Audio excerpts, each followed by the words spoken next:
Raju ji, Advisory Ministry of Coal, Shri Anandji Prasad ji, Chairman, Western Coalfields Limited, Shri Jai Prakash Dwivedi ji, Director of Finance, Coal India Limited, Shri Mukesh Agrawal ji, other distinguished officials of the Ministry of Coal, potential investors, licensors, EPC agencies, PMC consultants, researchers, coal block allottees, potential investors, government officials, PSU, and private sector officers.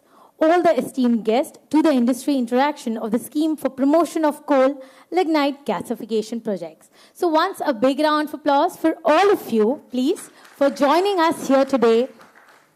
And now I would like to invite Additional Secretary and Nominated Authority, Ministry of Coal, Advisor Ministry of Coal, Chairman, Western Coalfields Limited, and Director of Finance, Coal India Limited, to please come and join us on the stage.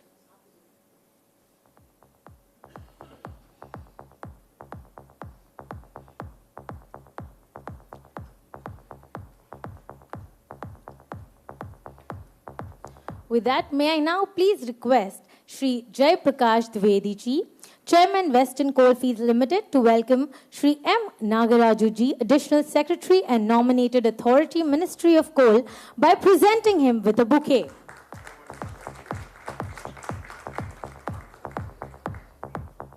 Thank you so much, sir. May I now please request Shri Mukesh Agrawal ji, Director of Finance, Coal India Limited, to welcome Shri Anandji Prasad ji, Advisor, Ministry of Coal, by presenting him with a bouquet. Thank you once again.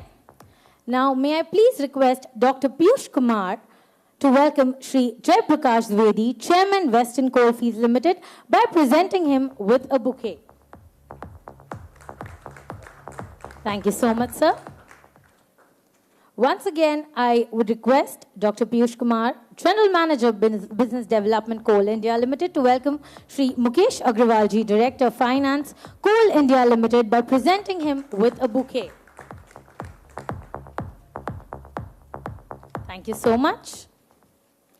Now, I would request Shri Mukesh Agrawal ji to give a welcome address.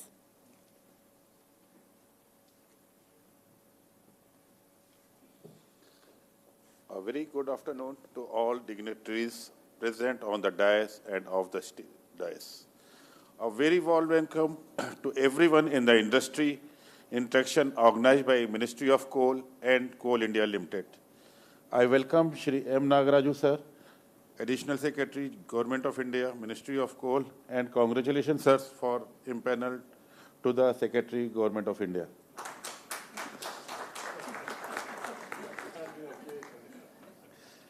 I welcome Shri Anandji, Project Advisor, Ministry of Coal, for sparing time to be present here on this occasion. I welcome Shri J.P. Dwivedi, sir, CMD WCL, and also thanks for the beautiful arrangement made for this program. I welcome to the speakers of the sessions. I welcome delegate to the companies and stakeholders. Coal gasification is a focus area and is a part of the business diversification of the Coal India. Ministry of Coal has been working on the adoption of the coal gasification technology in India with a view to have a diversified use of coal, import substitution, carbon neutral coal, import substitution, carbon neutrality, and Atmanirbhar Bharat. Recently, Union Government has also approved a scheme to support the agenda of Ministry of Coal, and this session has been organized to have industry interaction on the scheme. I once again welcome to all delegates to the industry interaction and hope the suggestion received will ensure the smooth transition of the scheme. Thank you.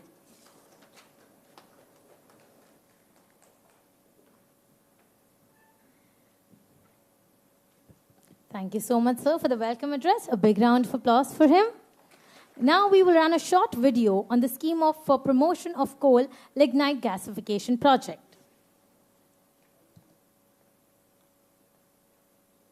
And technological challenges due to the high ash content in Indian coal.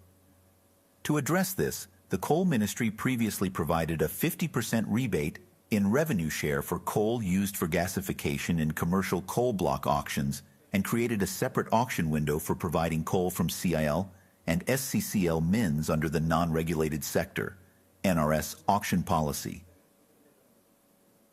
The Government of India has now approved a scheme with a rupees 8,500 crore outlay as viability gap funding to promote coal and lignite gasification projects for both PSUs and the private sector. Coal gasification is a thermochemical process converting coal into syngas, which contains carbon monoxide and hydrogen. This cleaner and more efficient utilization of coal helps in manufacturing various products, reducing environmental impact due to the burning of coal and promoting import substitution in oil and gas and chemical sectors. The approved scheme covers projects under 3 categories with a total incentive payout of rupees 8,500 crore. Category 1, with a provision of rupees 40-50 crore, is for government PSUs. They can submit proposals for funding assistance, and 3 selected projects will receive a maximum grant of rupees 1350 crore or 15% of project cost, whichever is lower as VGF. Category 2, with rupees 3850 crore, is available to both private sector and government PSUs with a maximum grant of rupees 1000 crore or 15% of project cost, whichever is lower as VGF. Category 3 allocates rupees 600 crore for demonstration or small-scale projects with maximum outlay per project of rupees 100 crore or 15% of project cost, whichever is lower. The selection of entities in Category 2 and 3 shall be carried out through a competitive and transparent bidding process in which respective weights shall be allocated for total capacity and amount of viability sought, where preference will be given to manufacturers who set up higher capacity plants and least viability amount sought. The maximum weights will be in the ratio of 55% for plant capacity and 45% for viability amount sought. The downstream products eligible under the scheme include synthetic natural gas, methanol, ethanol, ammonia, direct reduced iron, and dimethyl ether. Entities can also set up coal gasification plants at pit heads on leased CBA land, and the manufacturing facility must be commissioned within 5 years. The scheme's monitoring mechanism involves an EGOS chaired by the Coal Secretary and an implementation committee headed by the Additional Secretary, Ministry of Coal. In summary, the scheme aims to promote gasification technology, reduce imports, create jobs, and establish alternative markets for coal, catering to both large-scale and small-scale plants. Thank you for your attention. You may give your suggestion or comments by scanning the below QR code.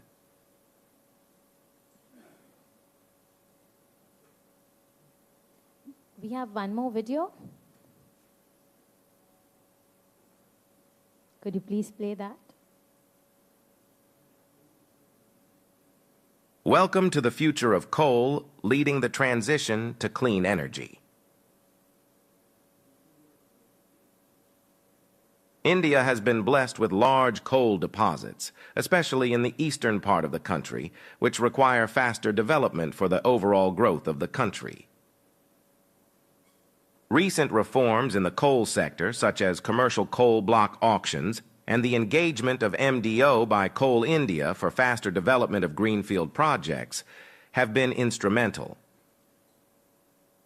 Additionally, the implementation of a single window system by the Ministry of Coal for faster clearances, the auction of abandoned or discontinued mines by Coal India Limited on a revenue-sharing basis, and better coordination between central and state governments have paved the path for self-dependency in the coal sector. The domestic supply of coal is expected to surpass the requirement for power generation in the next 2-3 years, ensuring coal availability for other sectors. Coal gasification, an environmentally friendly process compared to the combustion of coal, is seen as a better option for the future use of coal. Given the poor deposits of oil and gas in India, coal gasification presents an opportunity to reduce import dependency. Products derived from syngas, such as methanol, ethanol, ammonia, ammonium nitrate, and dimethyl ether, DME, can be produced. Additionally, coal gasification can be utilized for generating gray-blue hydrogen for steelmaking and refineries. With a net zero commitment by 2070, the future of coal hinges on coal gasification due to its generation of less CO2 and the ease of capturing CO2 in the gasification process. Coal gasification strategies consist of 4 major components. 1. Making coal available for coal gasification projects. 2. Identifying suitable coal gasification technologies, including carbon capture utilization and storage, CCUS. 3. Setting up coal gasification projects. And 4. Understanding market dynamics for end products. Thank you for your attention. You may give your suggestion or comments by scanning the below QR code. Thank you so much, everyone, for your patience. Now may I request Shri Shubham Goyal ji, VP, SBI Capital Markets Limited, to give a presentation on the key contours of the scheme. Hello.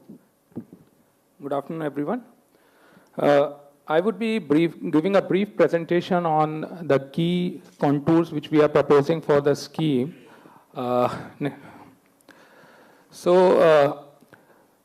The background of this scheme is that recently the cabinet has approved a 8,500 crores coal to lignite gasification scheme, wherein the purpose or the objective of the government is to, demonstration of financial and technical viability of the project, accelerate market for downstream products, as well as create additional value chain in economy of coal.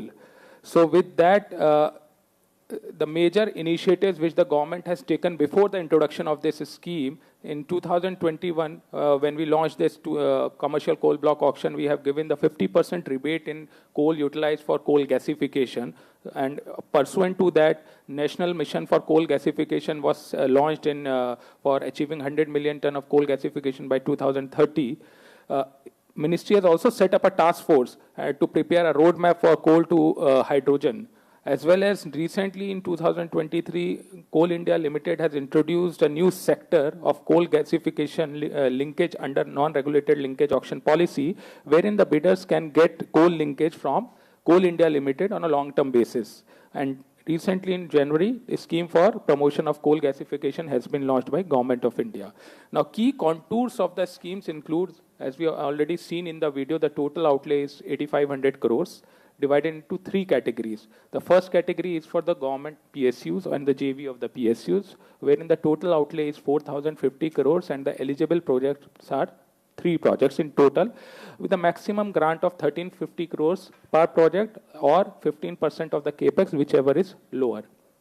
Under category 2, this is open for both private as well as the government PSUs. The total outlay is 3,850 crores and the grant per project is 1,000 crores per project or 15% of the capex, whichever is lower. And under category 3 is for small scale project as well as a demonstration projects. The total projects eligible under this scheme are 6 with a total outlay of 600 crores. Grant per project would be 100 crores per project with a maximum of or 15% of the capex, whichever is lower. Now, selection under category 1 would be through an open and transparent bidding mechanism, and category 2 and 3 would be through a competitive and transparent bidding mechanism. Now, this grant will be given in 2 equal installments. The first installment will be after the disbursal of loan on financial closure and 30% of equity contribution by the project proponent towards the project. And second installment will be achieving minimum 50% of the production and 1 year of full continued production of the product. These are some of the eligibility criteria which we have envisaged for the scheme, and it's very simple. Company should be incorporated in India, not banned or blacklisted by Ministry of Coal, not declared as NPA by as per RBI guidelines, should not have any insolvency proceedings initiated against them, comply with all applicable laws, and bidder may be a single entity or a JV or consortium. So this flexibility we have introduced in this scheme. In case the bid is a SPV or a consortium, then bidder may be a single entity, or if it's a consortium, the maximum number of 3 consortium members will be allowed in case the bidding company is a JV or a consortium. Lead member of the consortium should have the shareholding of at least 51% in the entity. In case bidder is a consortium and they are declared as a successful applicant of this scheme, then before execution of the agreement, they will have to form a company registered in India, and it should be before the execution of the agreement. Now coming on to the eligibility criteria, the first is a technical experience criteria. Under category 1, the plant should have a minimum output of 0.4 million ton of single downstream product. That is for category 1. Under category 2, it is 0.4 million ton of either a single downstream or a combination of downstream products. So both are allowed under category 2. Under category 3, for demonstration projects, the bidder or the technology partner must have one pilot plant with the proven technology and a minimum capex of rupees 100 crores all invested. And for small scale projects, in addition to the demonstration projects guidelines eligibility criteria, they should have a minimum capex commitment of 100 crores and minimum production of 1500 nm³ per hour of syngas, plus one plant with similar technology in commercial operation. In addition to this, we have introduced a financial criteria that minimum net worth of the total equity commitment of the project, 30% of the total equity commitment of the project should be there for being eligible to participate under this scheme. And in case it's a JV or a consortium, the same shall be considered for the consortium members in the proportion of their shareholding in the JV or the consortium. So the bidding process will be constituted of 2-stage bidding process. RFP will be published on the electronic portal. This 2-stage bidding process of technical and the financial bid. Everything would be online. Technical bid will be submitted within 90 days from the issuance of the final RFPs for all the 3 categories. The timelines will be indicated in the RFP which we will publish. Evaluation of technical bids will be done to ascertain the eligibility criteria and whether the bidders are qualified based on the verification of the documents and the supporting documents submitted by the bidders. And based on that, the identification of the technically qualified bidders will be done based on the PFR board approved pre-feasibility report submitted by the bidders. That will be evaluated, and basis that the technically qualified bidders will be declared.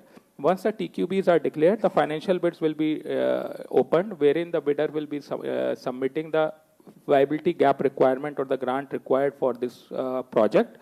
And bidders shall be sorted. They will be given a score based on the technical score and the financial score. The total bid score of the bidder will be generated, and the bidder having the highest bid score will be considered for the project. And also one project will be eligible with one downstream product. Similar downstream products, there will be a competition, so only one project will be considered in a particular downstream product. And declaration of the selected proposal and execution of the agreement with the selected proponent.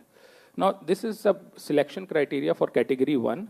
Minimum weights, the maximum weights which we have considered is 50% for the plant capacity, 40% for the viability, and 10% for sustainability.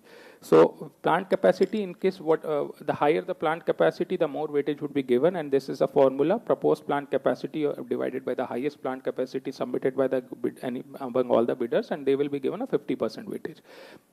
Viability is that the least viability sought by the bidder will be given 40% weightage, and sustainability includes implementation of the CCUS technology, for which some kind of a commitment or some kind of indication have to be given by the bidder upfront, whether they would be implementing the CCUS technology with the project. So 10% weightage would be given to that.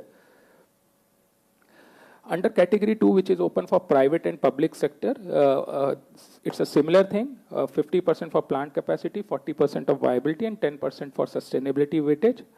Similar structure: higher plant capacity, more weightage; lower viability sought will be given more weightage, and again the sustainability will be given 10% weightage.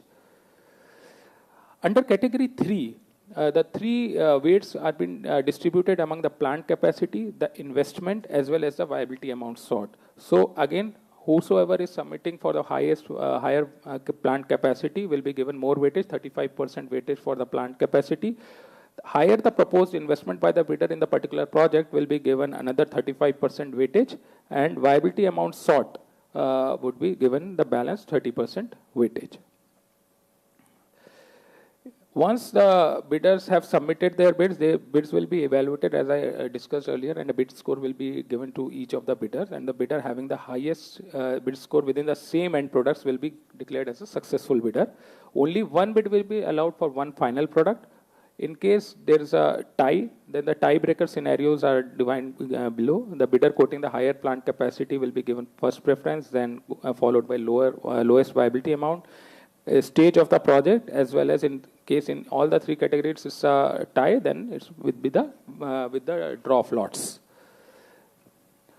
In addition to this, we have drafted certain broad terms and conditions which are open to discussion. First is the change in control and ownership. So since we are giving the incentive or the grant in 2 installments, so there is a lock-in period for until the disbursement of second installment, which means that change in control will be not allowed. 49% dilution can happen, but the lead member of the consortium or the promoter of the company should hold at least 51% stake in the company till the second dispersal of the incentive is there.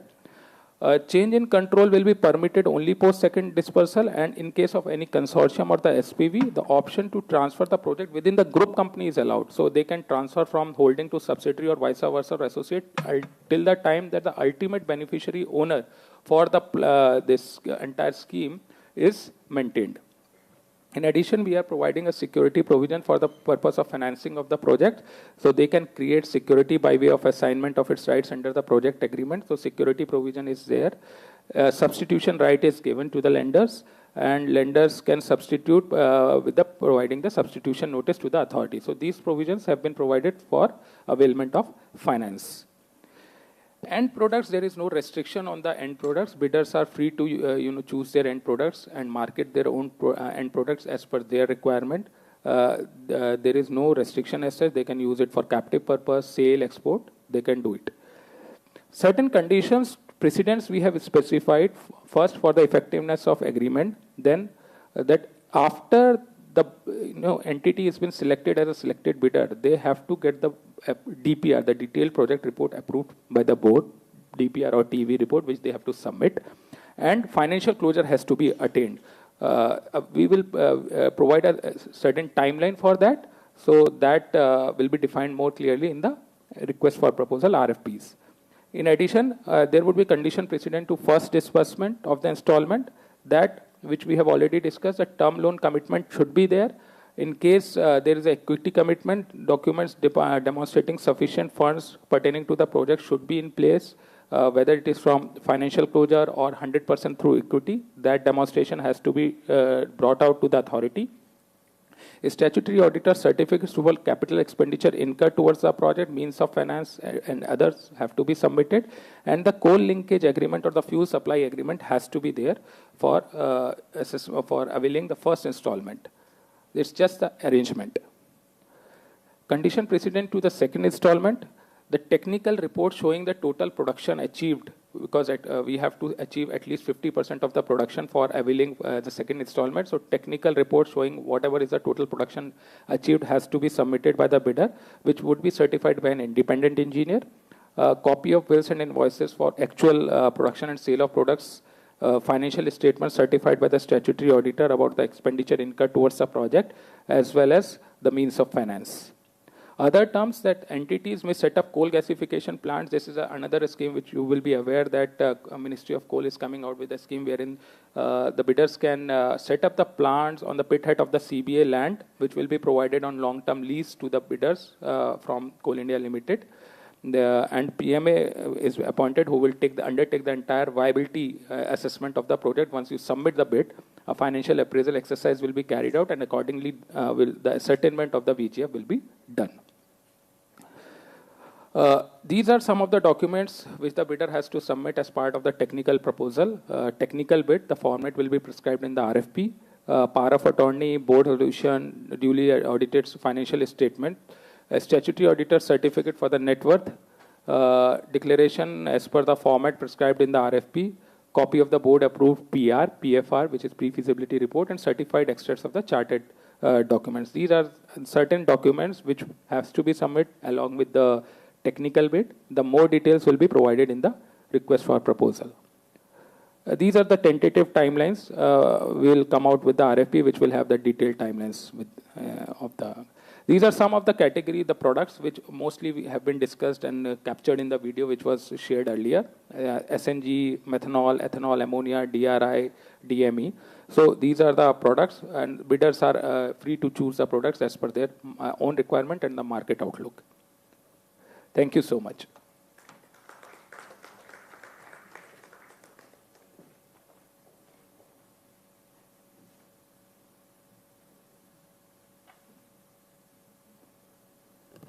Thank you, sir.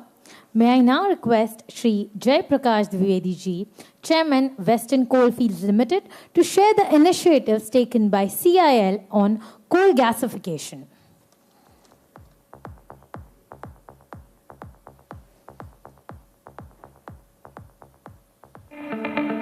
Coal India Limited, the state-owned coal mining corporate, came into. Welcome to the future of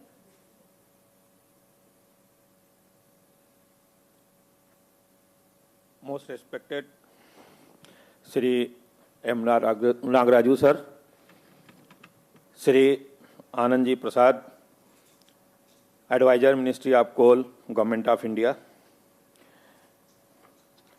Shri Mukesh Agrawal, Director Finance, Coal India, all distinguished guests from coal industry who have gathered here for today's program, that is Industry Interaction on Scheme for Promotion of Coal and Lignite Gasification Projects, for making ourselves a part of realization of Atmanirbhar Bharat mission of Government of India.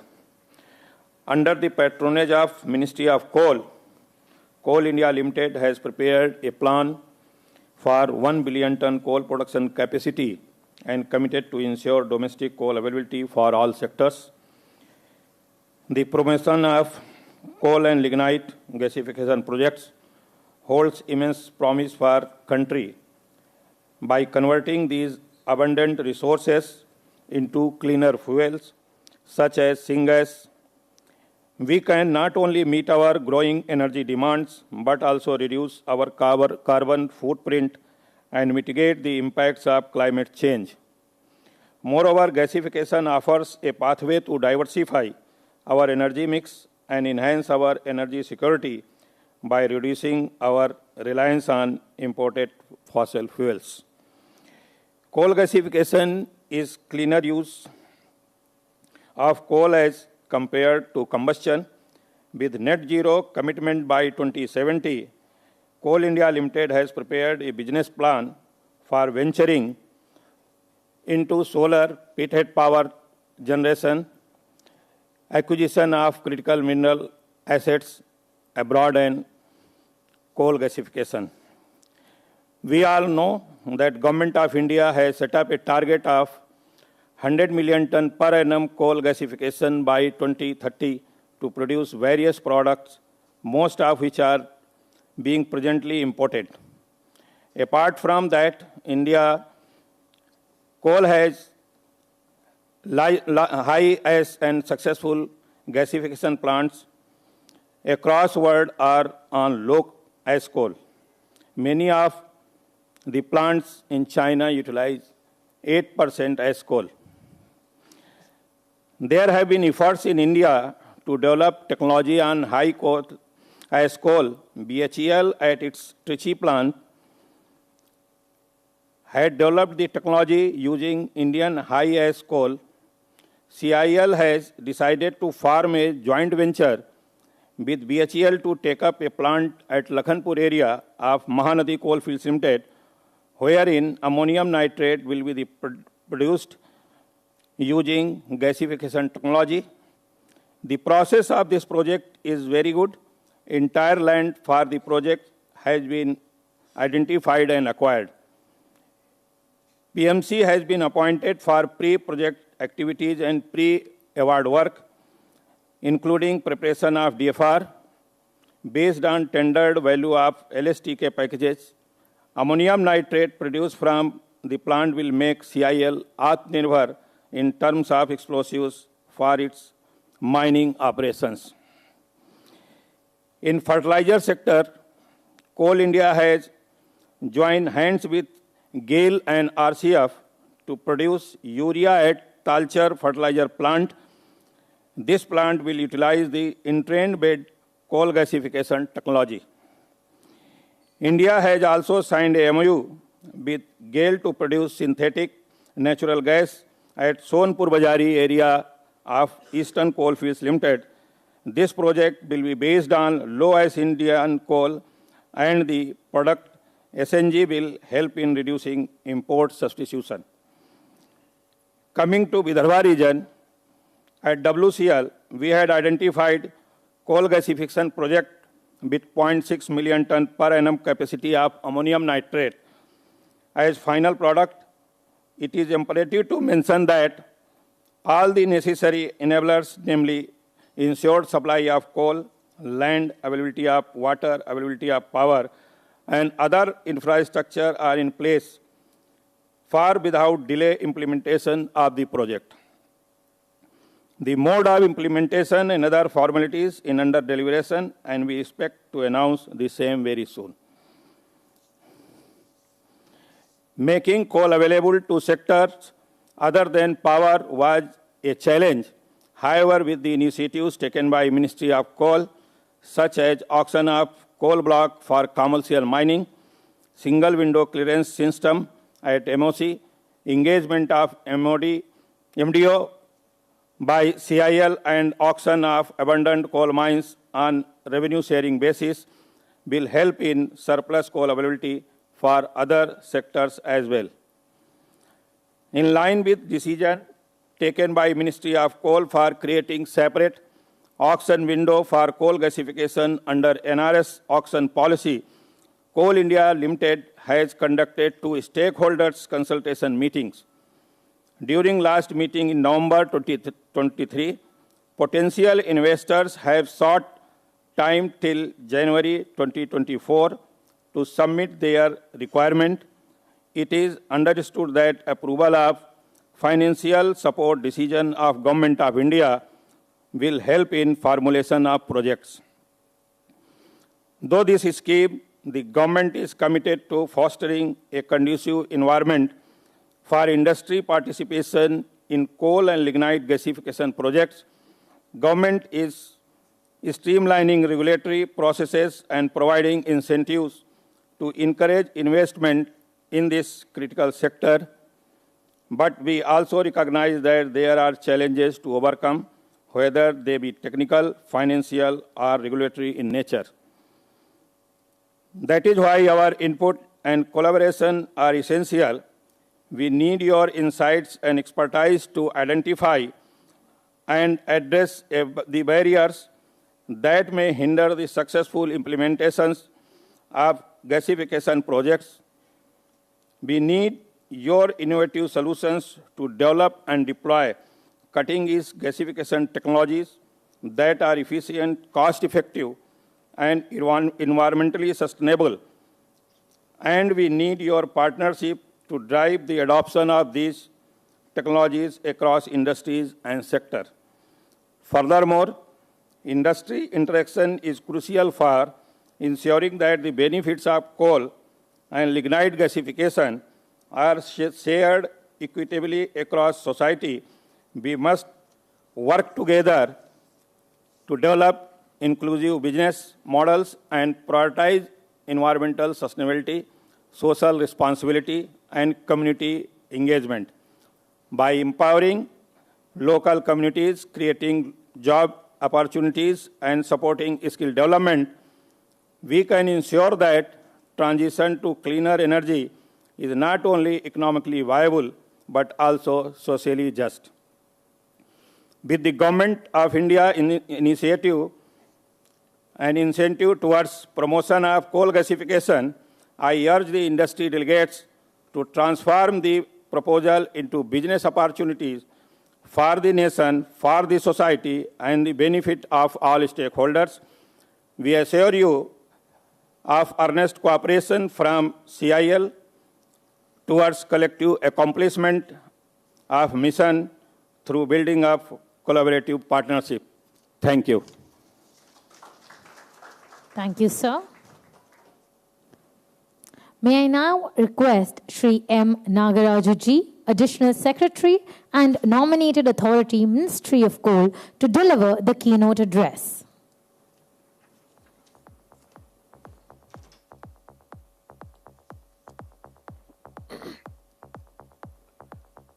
Good morning, ladies and gentlemen. My colleagues on the dais, Mr. Dwivedi, Chairman and Managing Director, WCL. I'm Mr. Ranjit Prasad, Advisor, Projects, Minister of Coal. Mr. Mukesh Agrawal, Director of Finance. My colleagues from Ministry and SBI Capital and industry representatives and the technology partners. A very warm welcome to all of you, and I'm very glad we are able to organize this industry interaction on coal gasification scheme that recently the Government of India has launched. I think we saw the presentation on the draft outline of RFP, request proposal that we are going to issue shortly. And also that efforts that we made in the past to promote gasification in the country, and the likely roadmap that we wanted to chalk out, all those things. Now, I just wanted to tell you about 6-7 points and then leave it, and then I'll be very happy to have interaction after we conclude our monologues. And the gasification, why we are emphasizing, even though we are talking last 15, 20 years, there are several reasons now. The context is actually completely different. One is we want to find diversified use for coal. Coal cannot be only burnt for providing thermal power, but it can also be used to produce several chemical products, because the technology is already available. Technology is very old, and many countries are doing it. The second one is most of these products that we are thinking and talking of producing in the country are mostly imported. Most of these products. So there is an opportunity here, and so therefore there is a market for these products. And then we have been talking, the government has been talking that we need to be a little more independent, a little more self-sufficient, a little more self-reliant on large number of sectors. This is one sector where I think we are very keen that India should be more self-reliant and Atmanirbhar Bharat. And in fact, that is one principle why the viability scheme that was been approved justified. So we would like actually new industries to come up and take up these products so that you have ready-made market for these kind of products. Fourth point I have, and why the need actually, is national energy security. I think all of us are all well-versed in the world matters. When leave alone the Russia-Ukraine thing, which has destabilized entire energy markets, including Europe. But even small attacks on the Gulf of Eden by the Houthi rebels has disrupted the trade movement. A few groups of people disrupting the movement of vessels actually disrupted the world trade. Now, a large number of countries from Europe, they are thinking of actually coming again through the Cape of Good Hope and whatever it is. So, there is possibility of the nature of the world, nature of the times we are living in, that any disruption will have a serious economic impact back home. Therefore, we need to be, as far as possible, we need to have that kind of security, energy security, which is key to the growth of the country and bringing up large number of poor people into middle class, lower middle class. This mission will be affected completely if you don't have complete energy security. And lastly, which I'm actually very passionate about it, coal is produced mostly in the poorer areas.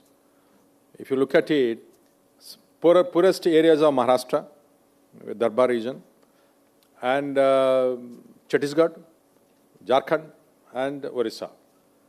If coal is, let's say, because of the climate change and all those concerns, coal is, we withdraw from the coal utilization. And imagine the kind of impact, adverse impact it may have on the communities, villages, towns, and people in these regions. One cannot imagine, actually.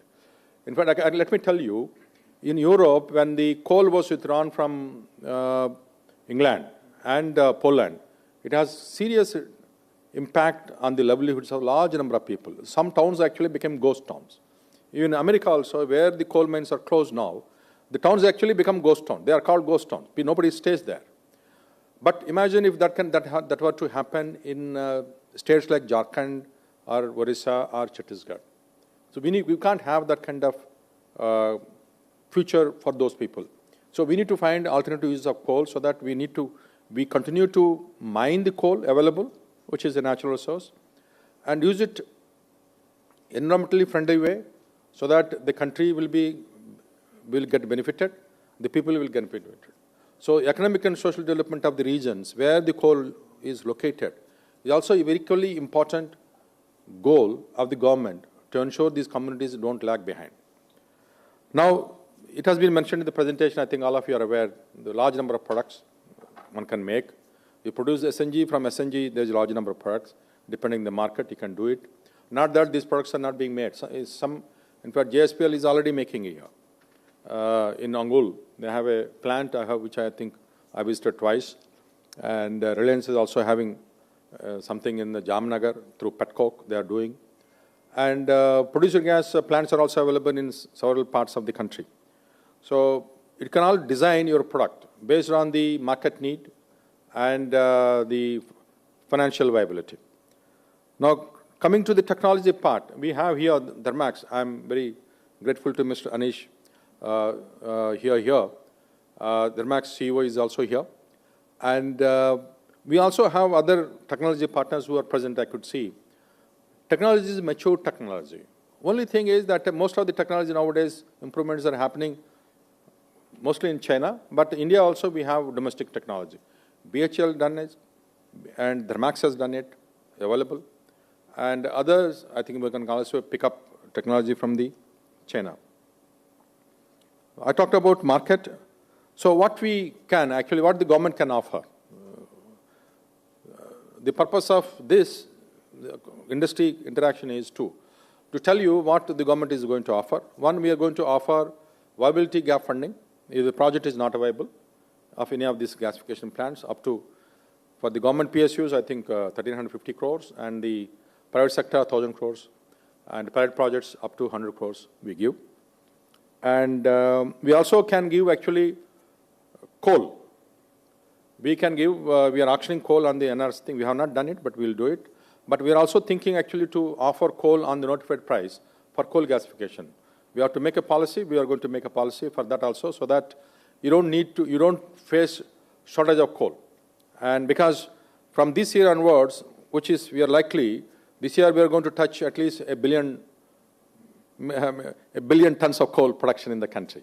Imagine 5-6 years ago, we are stuttering at about 600 million. Now within 4 years, we are actually touching 1 billion.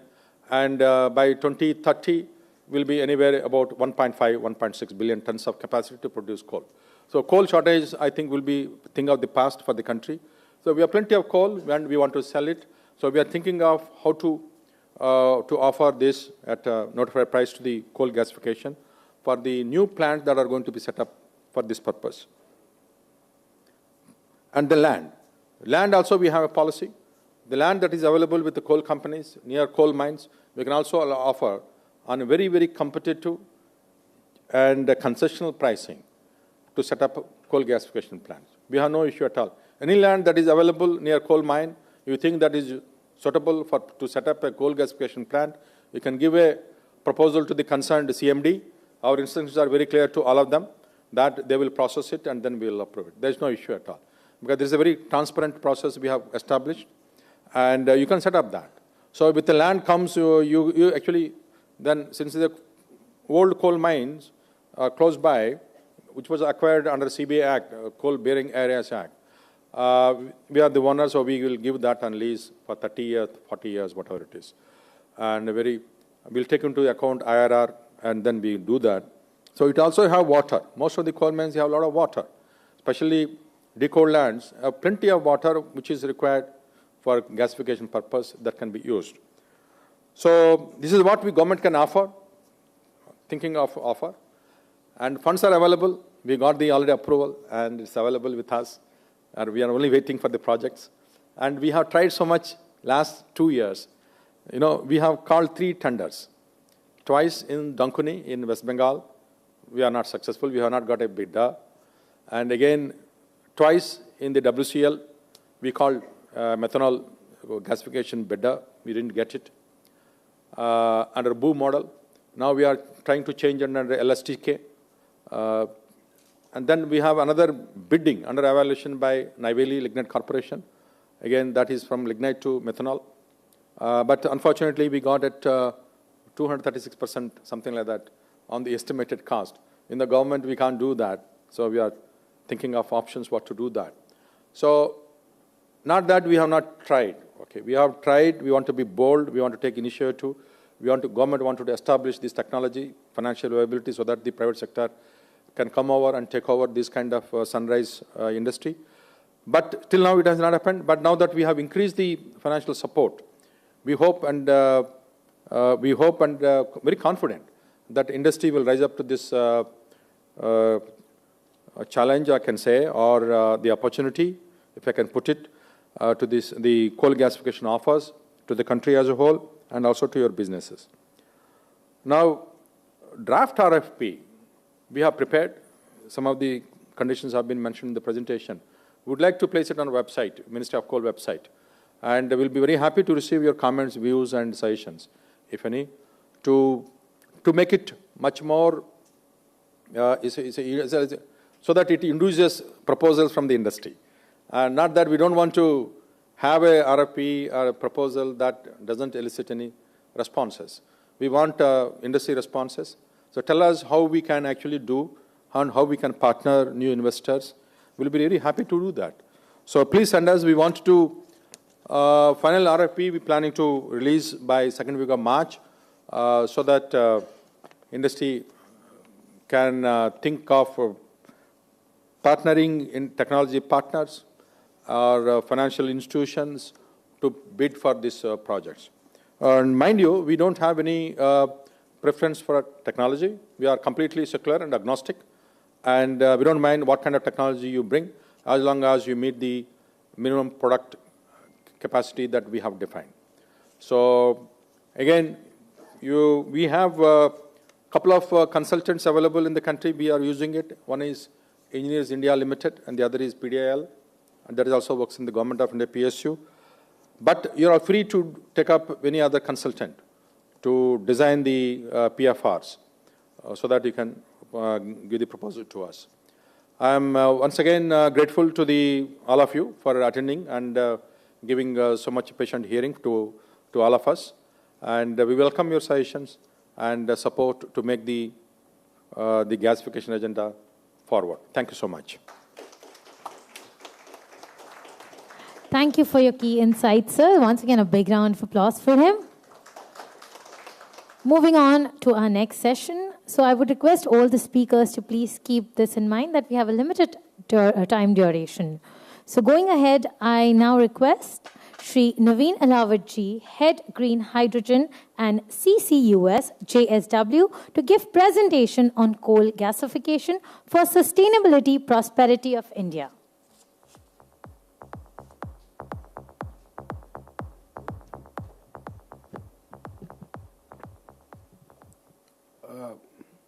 Yeah, good morning, ladies and gentlemen. Just a couple of corrections. So, my company is Jindal Steel and Power, not GSW. So, thank you so much and for attending this session. And I'm grateful to Piyush and Ministry of Coal for giving us a chance to talk about our existing plant and the future plant also. I think the existing one is more or less done, dusted, a lot of learnings, a lot of improvisations, and now I think we have to focus on the future, because I think government is doing a lot of hand-holding in terms of giving the VGF, in terms of supporting the technology, and as Mr. Raju rightly said, we have to be technology agnostic. The technology is not new, it is mature, it is running across the globe for more than 3-4 decades now. So I think we have to just take a plunge and we have to just grab next 7 to 8 years where we have to really master this thing to the next level. So can you please, this next piece, please. Okay, sorry.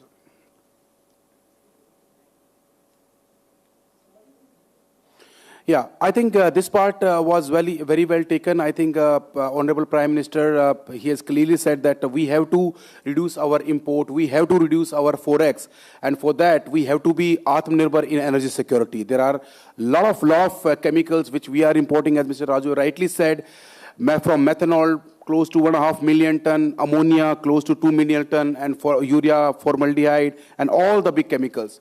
So, and this is exactly what China capitalized on this. From 1990 to 2010, 2 decades, they just capitalized on their local Swadeshi coal, that is lignite coal, to absolutely capitalize on the lignite gasification, and eventually they become the world's largest chemical producer, starting from methanol, mega methanol plants, to urea, to ammonia, to ammonium nitrate, and that was so we have a classic case study of China here, and we have to just replicate that. So this is why we need gasification, and one of the things which I like the most, actually, what Mr. Raju has also said, it is about the prosperity, the employment that is it is going to create among our poorest of the poor villages. It will uplift the overall environment ecosystem, and that is how I think business is one side of it, but from the corporate social responsibility side of it, I think it is also our moral duty as a corporate to also lift that, that the local, the ecosystem has to be properly lifted. So clean energy technology, it is absolutely clean. It's a clean gas that we can use as a building block to manufacture from DRI to chemicals. Atmanirbhar Bharat, it is absolutely a classic example of Atmanirbhar Bharat, where we can use our Swadeshi coal. We are the 4th largest coal reserves in India, and we have to use for our for our betterment. And this is actually one of the, I must compliment Ministry of Coal, that when the entire world was suffering during this Ukraine-Russia war, India was going absolutely strong because of our indigenous and Swadeshi reserves that we have for coal. And convert low feedstock into valuable products. So many things you can do, from chemicals to power to hydrogen. The best use is to use it for the chemical process, be it for the reduction process, like making DRI or chemical. That's the best use. Instead of just burning it, that is definitely one of the use. But the best use, the value addition, best value addition can be in form of reduction, like the way we are doing it in Angul plant, our existing plant, or to make chemicals and downstream methanol or ammonia derivatives. And why we develop this ecosystem, why it is important? It is important because we have the coal mine allocation, we have coal mines, financing is definitely be there, there is no dearth of that. And coal availability at a reasonable cost. I think Coal India, the Ministry of Coal has come up with so many schemes where they are supporting the coal gasification. Now, this is our plan. Already our existing 225,000 normal meter cube per hour plant, 2 million ton DRI plant, it is up and running since 2014. As we speak, we are putting up 2 million ton another coal gasification based DRI plant, and this plant will be commissioned by 2025. We'll be adding one more 4 million ton DRI kiln, 2 million ton, and by 2028 we are going to commission this plant. And the last one, another 2 million ton, 4 million ton by 2030. So this is our plant, and we are absolutely realistic. This plant is not only near, we are working on this. And I'm pleased to inform you that the fixed bed dry bottom technology that we are using in our existing Angul plant, we own. We are the technology owner of that technology, and we will go absolutely full out on that thing. So there is no issue on the technology part. We have mastered this art for last 10 years, and now from here on, it is just the growth.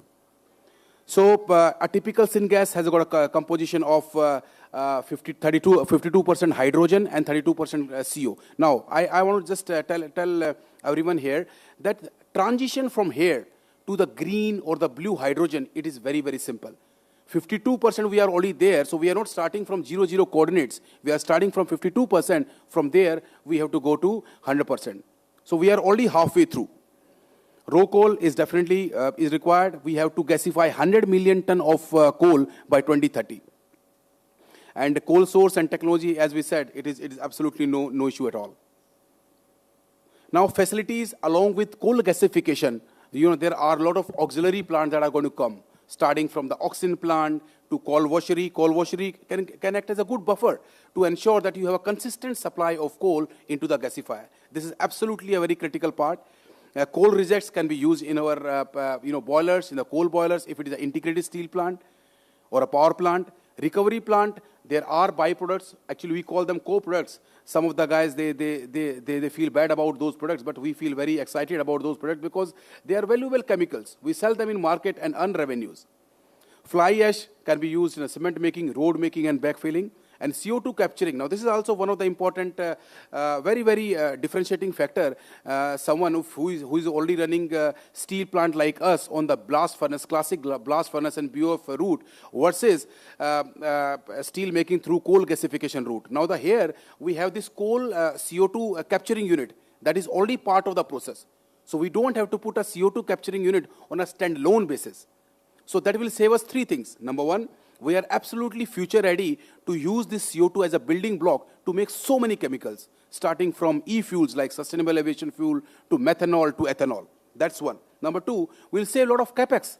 To put up a CO2 capturing unit on a standalone basis, you have to invest minimum $40 to $60 per ton of CO2. Minimum, depending upon the concentration of CO2 in the flue gas. It's already there with us. Number three is the timeline. To put that project, it will take at least 2 to 3 years. So that time will save. So this plant, the capturing unit that is coming along with this plant, it is absolutely ready to go downstream chemicals. And that is exactly what we are busy right now. There are some technological challenges, but we are going to fix those challenges. And one of the point that was shown by Shubham, that the sustainable part, that has to be coupled with coal gasification if you have to really make it successful. Otherwise, on a standalone basis, I think this won't go that far. So on the equipment part, I've just shown about 330 normal meter cube, how much we require. We require close to 10 odd gasifiers, coal washery, 5 million ton. This is on the washed coal basis, right? If it has to be raw coal, you have to just multiply with 2.5 to 3 with a factor of 3 to get a raw coal. And indigenization, now this is also very important. If we have to really make India as a true Atmanirbhar Bharat and with all these technologies, 90% we are going to use in all our plants that we are going to build till 2030. 95% of the items are going to be made and manufactured in India. We are not going to import anything. Only a very specialized item like compressor or instrumentation special wall, which is not more than 5 to 6% of the overall capex. 95% of the things we are going to build in India. We have a fabricating facility in Raipur. We are going to use that steel we manufacture ourselves. And in these 10 years that we have demonstrated this technology, we have developed so many vendor partners in India. That is how we can reduce the cost by at least 40%. If we have to put the same plant that we put in 2014, instead of increasing the cost, we'll optimize the cost by at least 40%. And advantages will be basically dependency. We have talked about this, and overall CO2 footprint. Conclusion, I think I have already said about this. Chemical energy is the best way to extract, to use coal for that. gasification hub, I think as we move forward, as more and more projects, at least 2-3 projects will come forward, I think this novel idea can also be implemented where we have the clusters, where someone can manufacture syngas and that it can be given to the nearby industries like chemical industries or DRI industries, small SMEs DRI industry, to make a clear valleys. Now we talk about the integrated energy valleys or hydrogen valleys. We can also make syngas valleys, near to our plant, to make a clear ecosystem where you foster the upstream part and downstream part. Hand-holding, I think most of the hand-holdings are already there. More and more, if there are any gaps, I think Ministry of Coal, they are absolutely very humble, and they've been very supportive. As we move forward, I think there are more suggestions. We can work very well with them and take that all these suggestions will be implemented. Thank you so much.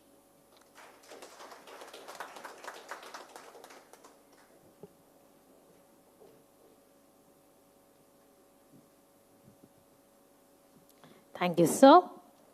May I now request Shri Balasaheb Daradeji, Managing Director, New Era Cleantech Limited, to give presentation on clean coal gasification for India's energy security and their efforts in this regard.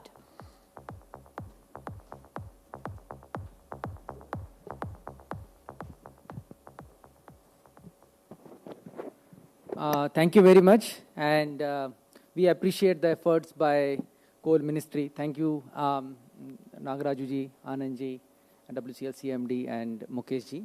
Can we play a 1-minute video if possible?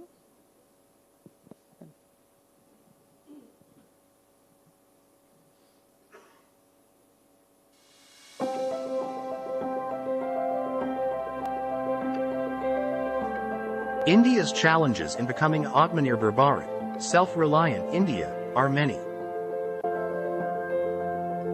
High level of imports of chemical feedstock and urea. Price fluctuations in the international market leading to inflation. India's commitment towards NDC under Paris Agreement 2016. Coal gasification presents a great opportunity for India's transition to Atmanirbhar Bharat. It is not only a clean technology but makes use of India's vast unexplored coal reserves. Coal gasification produces syngas, which is converted to produce clean and economically attractive chemical feedstocks such as hydrogen, methanol, DME, and many others. Along with carbon capture, usage and storage, CCUS, it can cost-effectively decarbonize the industrial sector. Coal gasification को भारत की आवश्यकता के अनुसार innovation के साथ कैसे आ सकते हैं, हमने प्रयास करना चाहिए. We are a passionate organization with a singular focus to set up the gasification plants in line with the national mission.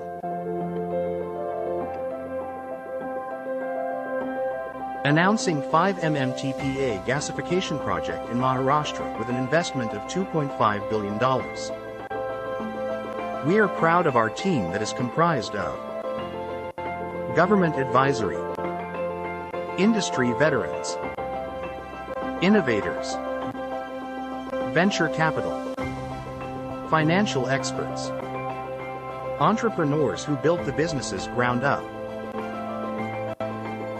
New Era signed the Memorandum of Understanding with State of Maharashtra at World Economic Forum 2023, Davos, Switzerland. Maharashtra Cabinet has approved the project as an ultra-mega project providing the great infrastructure support.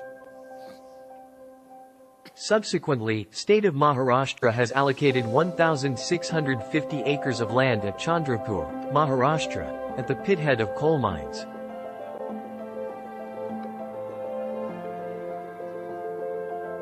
National Environmental Engineering Research Institute has conducted the environmental impact assessment for the project. New Era is set to receive the clearances by March 2024. New Era is actively working with Coal Ministry and Coal India to secure the coal mines or coal linkages for the project. Join us to build Atmanirbhar Bharat.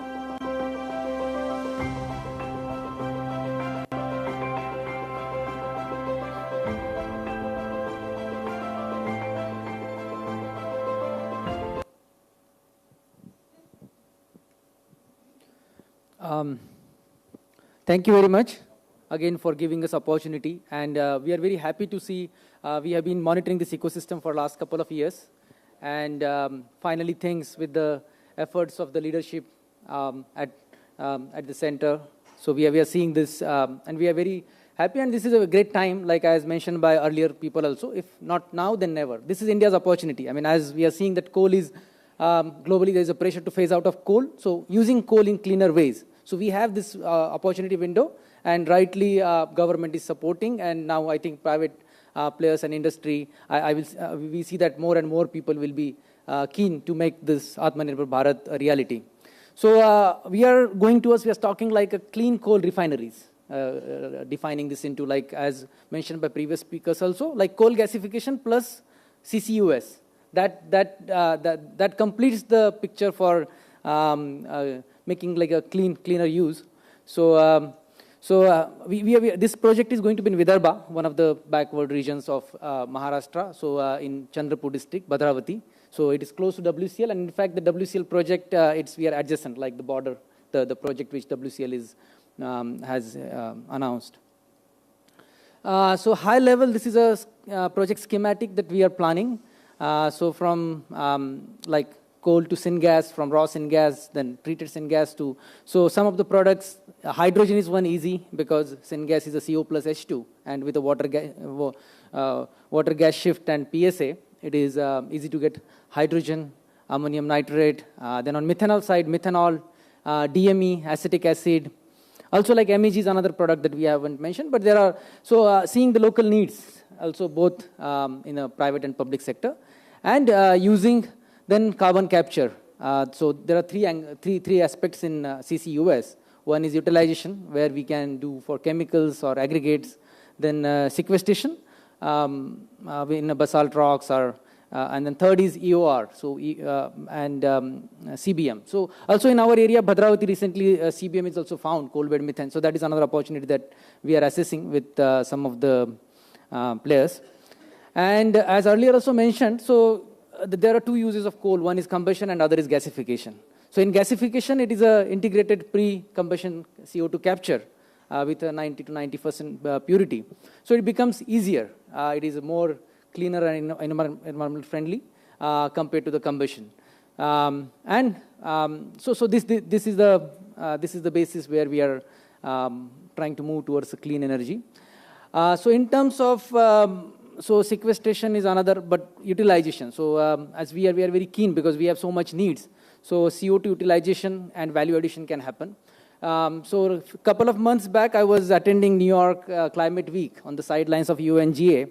And on the after party of the New York Climate Week, all the beverages, the alcohol-based beverages served were made from the commercial CO2.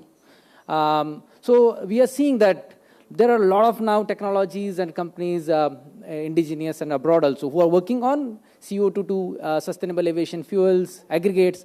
The San Francisco Airport new building terminal is made from the aggregates made out of CO2. So there are, like, while there are a lot of, and as mentioned earlier, the challenge is capture the cost, right? Making it economics, because, and then there are other things, like CBM is another thing that we are looking into it. And so this is but in that the selection of CO2 capture technology is also key, and it is quite evolving. So there are different, like in gasification or refineries or in steel plants. So this is current, right now, different options and different technologies to consider. So I would like to draw your attention to this one important also, like earlier mentioned, that how if you see, the capture cost is the key element in CCUS, the carbon capture cost. And if you see in the gasification-based product, the total cost is coming to be 400 to 500 per ton of CO2 capture. As compared to if you see the current coal-based, it is 3,200 to 3,500. So this is where the economics in terms of for hard-to-abate sectors in our like Panchamrut, the carbon capture is one of the key elements. So for our country, this is the sweet spot. Like if to develop even not only for this sector, but to create some viable pilot, large-scale commercial projects as well as in carbon capture. So coal gasification is a very good case for that. And then there is, so this is one of the, so we are actively working with many of the like CO2 to utilization part of companies, and this is one of the, which we are in an advanced stage and which we have signed with, is we'll be doing syngas from coal gasification, that is CO plus H2, and also we'll be doing green hydrogen. So by using the, so in the gasification, as we know, after gasifier, like ASU is the biggest cost item in terms of both capex and opex. So if we use electrolyzer and make a hydrogen, the oxygen can be taken from electrolyzer. So optimizing, so the key is like we have to use different innovative technologies and optimize the technology. So here then with CO plus H2 and hydrogen, we can do ethanol, which is C2H5OH. And we know the ethanol market is well established, and this becomes commercially viable also. So another technology with air capture, the air company on CO2 to SAF. So likewise, we have already working on advanced stage with these technologies. But said that, there are, of course, the CCUS, there are a lot of right now issue, challenges and risk, and some support is needed. So, and we are seeing that there is a positive, like government is also considering on a carbon capture, some incentives on that side. So, but also like having common infrastructure built, because in terms of CO2 storage or CO2 transport, so can we have certain where like how we do the build on operate in the roads, right? And in terms of, so so when, and that can be very well possible if we work on this hub and cluster network, on creating clusters like CCUS or coal gasification clusters. So I mean, like the coal is not, I mean, we are seeing in terms of going to net zero. There is a lot of talk about in COP and all. So we need to recognize that the coal is not the problem. The CO2 is problem, but with this new technology, CO2 becomes the part of the solution. Like we can utilize CO2, and economic viability. Without economic viability, energy transition for a country like India is not going to be easy. So the focus should be the intersection of sustainability, affordability, and availability. So that's where, and just transition, as mentioned by so it has to be just transition. In CCUS, some policy work and some, we are seeing that a lot of positive work is going on, but I think we need to move fast on that also, so that now this coal gasification and CCUS, that with both, it becomes great for our country's ecosystem. Coming back to our project, and in the matter of like any project, these are the important elements. First is land and infrastructure. Second is input, coal. Third is technology, and fourth is offtake. So, and other regulatory permissions. So here, in terms of, with our project, we have done substantial good progress on the infrastructure and land. After signing MOU with the state government of Maharashtra, we got 1,650 acre land. And also we have reserved the next plot to us also. And some more land we are trying to reserve. Why I'm sharing this, because as mentioned by my earlier colleague also, so we should look into coal gasification as a hub and cluster model to make the whole ecosystem, because and we had meetings in Nagpur also with a lot of other industry players who are keen to use the syngas to make other chemicals and build that ecosystem. So we have all the infrastructure. We are neighbor to like the WCL project. So we have the water, we have rail siding, the Delhi-Chennai rail goes through. We have 2 national highways, including now new Samruddhi Mahamarg is going to be touching to this location. And this is coal, like on 3 sides there is a WCL coal mines are there. Our environmental clearance we are expecting anytime soon. EI study was done by NEERI. Now the success, coming back to the success factors and challenges for the project. So, I mean, coal gasification cannot be possible without coal first. And there has been, we truly appreciate, sincerely appreciate the efforts done by Coal Ministry in last few years. And the intent is very clear. Just that now we need to work on converting that intent to a practical reality. So coal is an important roadblock. Coal is an important component, and sometimes it is it is the most important link to the project. technology, as we said, there are a lot of players, market and capital now with the current scheme, that part has become more easy.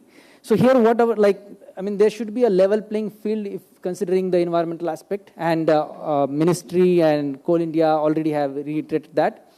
In practically, sometime when we are working on, we participated in the current linkage auction also, but we think that there is one is a regulated sector power, the other is NRS. Right now, coal gasification is a part of NRS, and let us say in areas like WCL where there is some shortage of coal, so we have to go for cost plus.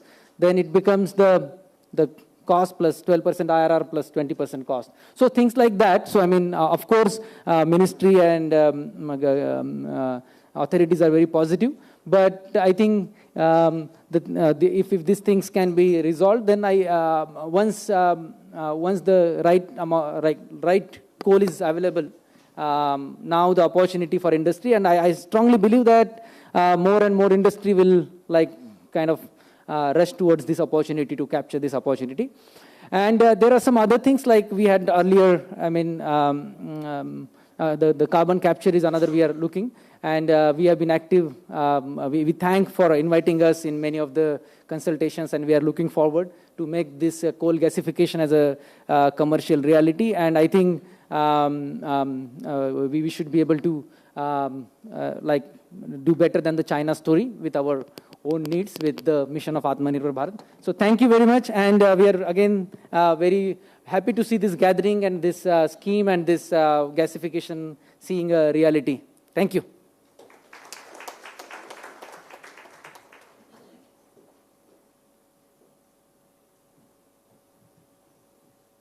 Thank you, sir. May I now request Shri Prashantji, Dev Energy, to give presentation on high ash coal gasification, proven commercial circulating fluidized bed technology.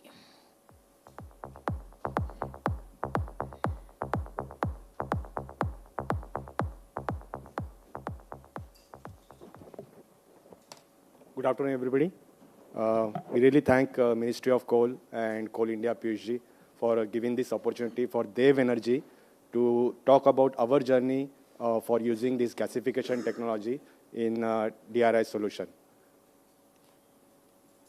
So let me start with some of the background. Coal gasification is not new to Dev Energy.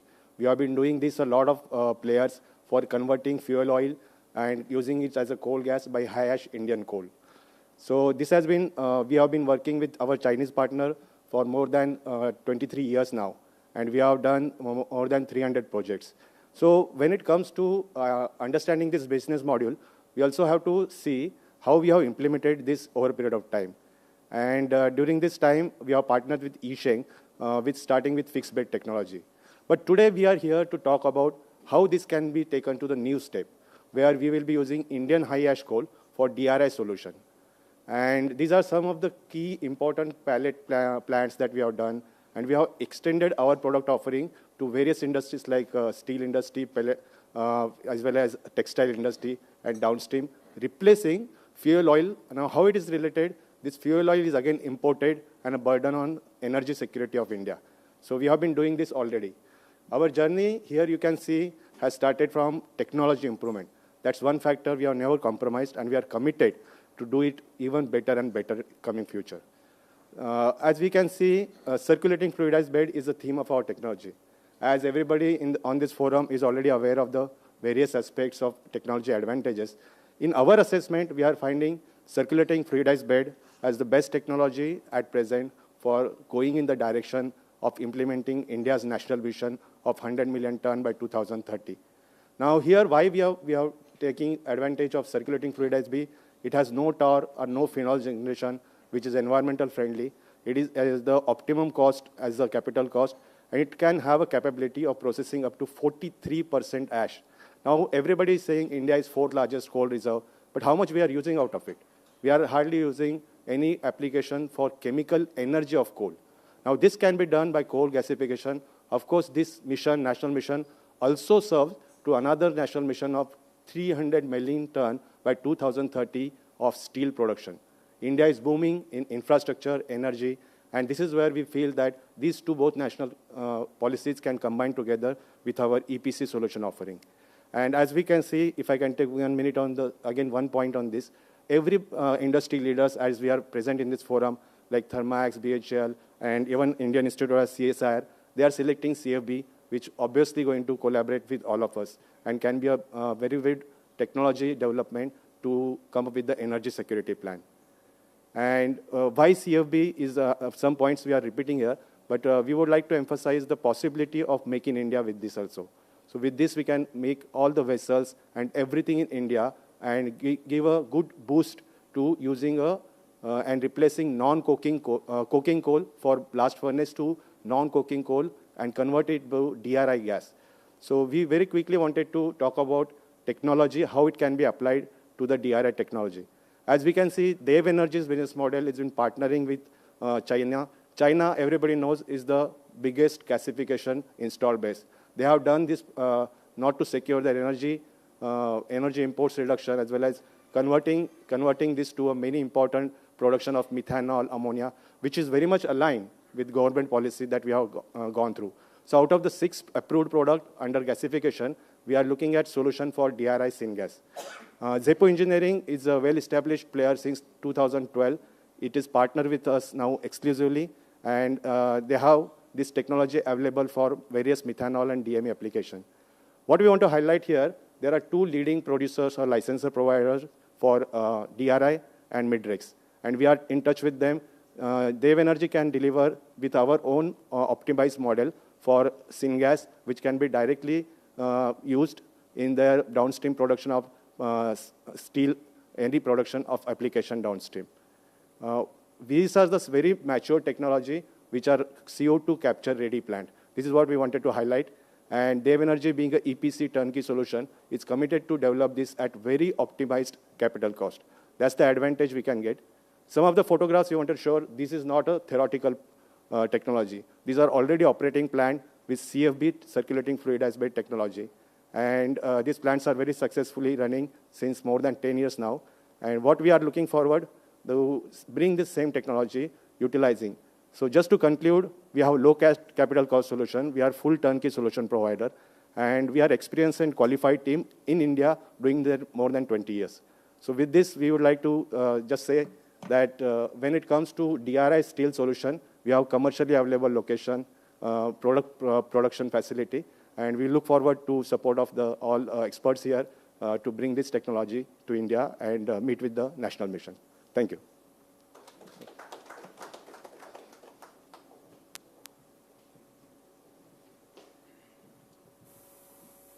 Thank you, sir. May I now request Shri Anandji Prasad Ji, Advisor Project, Ministry of Coal, to kindly coordinate industry session.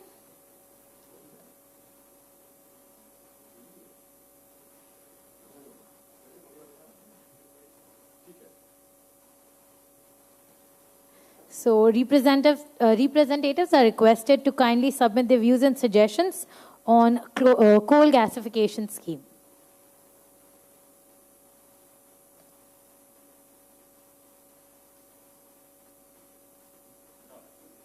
We are asking if you have any questions or suggestions or views on the coal gasification. Anyone? You can mention your name and the company and then ask them. Check test.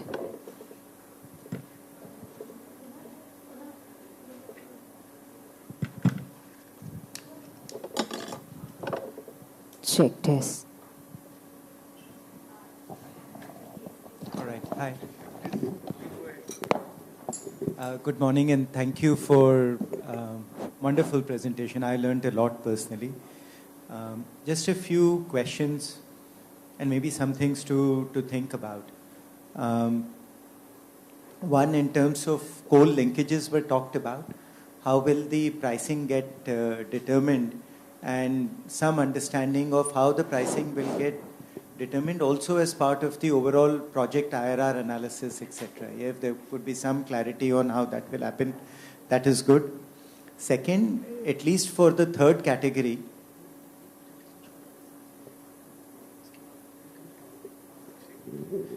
at least for the third category or even for the other categories where only one end product has been said will get done, if the challenge is to improve gasification technology, I would request if the other categories and if there are two, like you go through the first stage, make a whole technical proposal, and then on the financial side you come number two, it seems defeating from an overall project perspective where the gasification project itself may make a lot of sense. Just in case, for example, two people go for DRI, they're both the best project ideas. They should not get killed just because only one project in DRI will get approved. If both of them are working on potentially different gasification technologies, some consideration to making sure that different gasification technologies are incubated, at least as part of Path C. Just a thought. Third, I would say the timeline of 5 years, at least for Path C, is very, very high. Yeah, there should be some consideration on faster you can prove out the project, even 2 years, more points you get. Yeah, 1.5, 2 years, whatever. You shouldn't need 5 years to put that out. And there was one thought on, like, where there's a current MOU between GAIL, Coal India, which is for low ash. Could some of those for producing synthetic natural gas, could those get converted to high ash Indian coal and could become participation through this particular technology avenue? And I think those are the main points. I think that's it. Last, maybe the funding percentage for Path C, because they're demonstration project, if there could be a consideration that the funding percentage could be higher in terms of VGF, still sticking to 100 crores maximum, but allowing beyond 15%, because it's very clear that the bigger projects should require as a percentage less funding than the smaller projects. But just a thought, yeah. Thank you very much. But very nice proposal overall.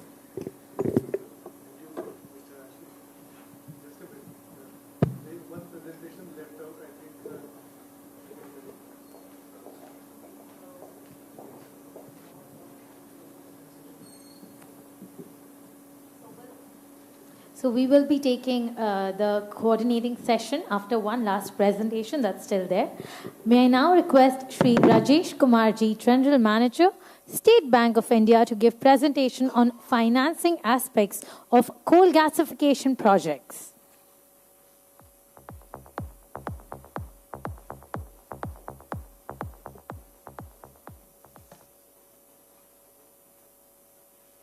I think what Mr. Maheshwari was asking, if those questions would have been replied, my job would have been much easier. So,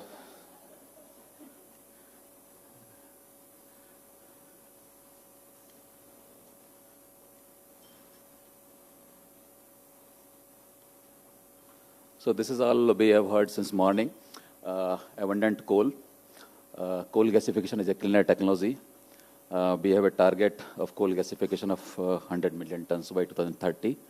And government has very well come out with this 8,500 crore stimulus package for different categories. As a lender, what I look. So raw material is the most important thing for me.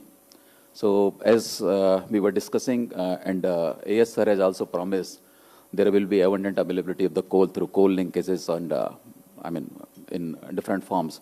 So, as a lender, I need to be sure that coal is available at right price and at with minimal disturbance. So, you should have a long-term agreement, long-term arrangement for your raw material requirement. Technology. So it has been more debated. As a lender, I feel there is a lot of scope in the technology, a lot of technological advancements are going in the coal gasification area. We have funded one project. Probably this will be the first coal gasification project, large scale, culture fertilizer. So there, the cells technology has been used. So technology is one thing where you need to be convinced yourself, and if you are convinced, then probably we will get convinced. Land again is how much near you are to the coal mines. So again, morning there was a discussion whether you should be near to the market or you should be the coal mine. That will again depend upon the numbers, how you will work out, what will be advantage for you. Off-take arrangement. So my question would have been, this package which we are offering in category 1 to 3 bidders. So my assumption is, we are convinced that the final product need not to be subsidized. It will find the market and it is rightly priced. This is my assumption. Because the 1,350 crore subsidy which we are offering, so roughly 15% of the capital cost. So if you take the 16 years of a repayment period, so it works out less than, very minimal amount. So this subsidy part. So my assumption is, we are assuming that whatever end product we are going to generate, we are going to produce, will not require any further support in terms of subsidization, just like urea fertilizer we are talking about.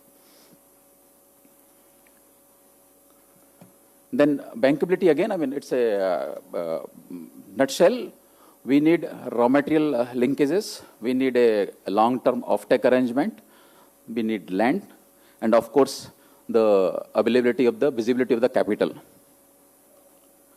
So how it can go, PFR will be prepared, then land identification, statutory clearance, infrastructure feasibility, submission of the DPR, then you will start the land acquisition process, grant of environmental clearance, then contract awarding and financial closure.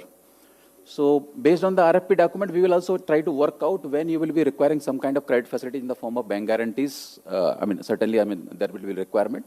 So we will also try to figure out when you will require those bank guarantees limits. From lender's perspective, because in some of the cases when this plant is going to be set up at the pit head, so probably the land will be the leasehold. So there is a provision for the substitution, but can there be a provision for the termination payment in case due to any reason the activity is terminated? Technology, yes. So it is of most important area, most important point for us. Bankability. From the bankability point of view, the policy consistency is something we will look at. So again, we are also eagerly waiting for the RFP document. If required, we will also provide our comment. According status of the infrastructure is something which every industry demands. So it helps industry, it helps bankers. Thank you. Thank you very much.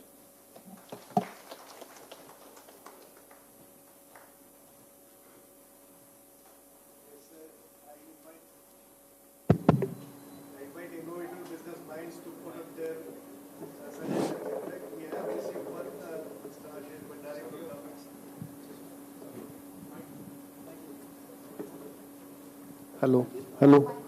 I invite all innovative business minds to put up suggestions. In fact, I have received the suggestion from Mr. Bhandari.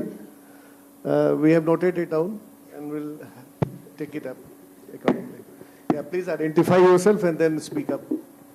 Sir, my name is Naveen Ahlawat from Jindal Steel Power. Sir, I have 3 suggestions to make.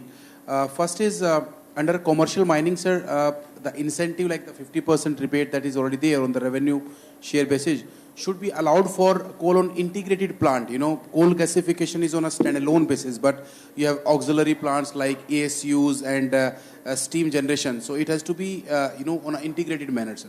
So that is one. Second, sir, that 400 rupees GST, sir, on the in form of GST, it should be a waiver of. It will really help to really basically make it more competitive. And third is producer gas plants, sir. Like if you go to the Raipur region and the Ahmedabad region, there are so many producer gas plants, and it is also a good transition, I would say, to before they hit the green part. I think they can also do this transition so that they can reduce their consumption on the heavy furnace oils or LDOs and shift it to producer gas plants, because they are also part of coal gasification. It's a it's a oxidized process, part of the coal gasification, of the pyrolysis, all reactions are happening. So I think it should also be considered so that we hit that 100 million ton coal consumption by 2030. Sir. Thank you. Thank you.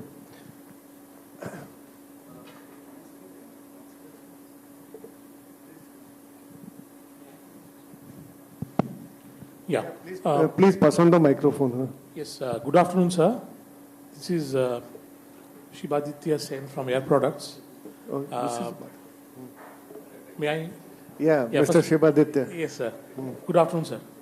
First of all, a great initiative by Ministry of Coal and Coal India jointly regarding the VGF. This was not on the table last year. So, I mean, this is something definitely a game changer for all of us. Certainly, a lot of encouragement it will bring in terms of, in the coal gasification sector, in terms of investments.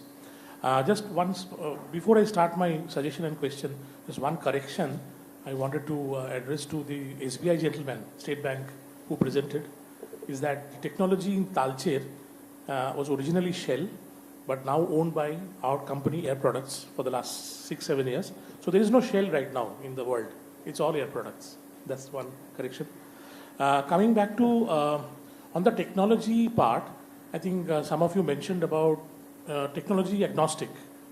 Now, what we feel is, it's very important part of the whole game, because technology and process integration is the key, as well as operational excellence. Some of the key factors for success of these kind of large, mega, complex projects. So it's very important that in your selection process, technology also takes some kind of a important stand in terms of evaluating whether those technologies are commercially viable, whether the plants are running worldwide, number of references, how many hours of operations those plants have gone through, what kind of coal quality, etc. So I think a little bit on that is important, because we have seen in the past, both in Talcher and Ramagundam, there were initiative of coal gasification in the past, early 80s. And because of technology issues, some of those plants could not sustain operations. So it's very important that we select the right technology based on the characteristic of the coal and also the product. That's one part. The other part is in terms of the commercial viability of the overall project. One of the key factors which I think the SBI gentleman also mentioned is offtake. I think offtake is very, very important, because many times what happens is we do a lot of financial analysis and we have the cash to invest, everything is fine, but we do not have the market or do not have the price to lock in for 25 years with a off-taker. Typically what happens is no customer who buys the product wants to have a sort of a lock-in for 25 years in terms of price. They generally come with indexation, either index to some energy value or something. So what happens is, again, we are exposed to the market risk, international market risk in terms of the pricing. So this aspect has to be very carefully looked into, because these are minimum 25-30 years horizon kind of projects, and the success of the project depends on 100% offtake of the product, because if there is no offtake, there is no project at the end of the day. That we need to understand. So these are two small things I want to just highlight. Thank you. Yeah, thank you, Mr. Shibaditya. Well, I have a list of participating entities. Go one by one.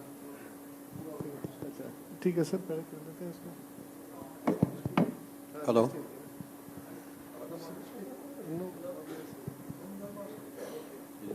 Hello. Good afternoon. First of all, my name is Landge from Deepak Fertilizers.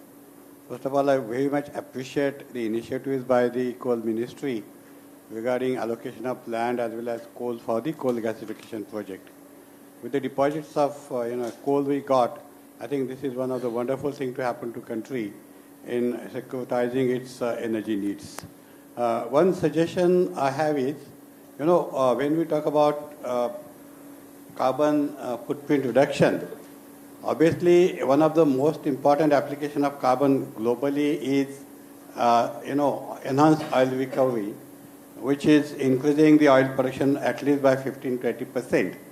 So if you look at today's, let's say, India's oil extraction, we are only going with water flooding, as we are going with some polymer-based UOR, and we are allowing almost more than 50% of the oil to remain in the oil wells before, we declare that oil well as depleted oil well.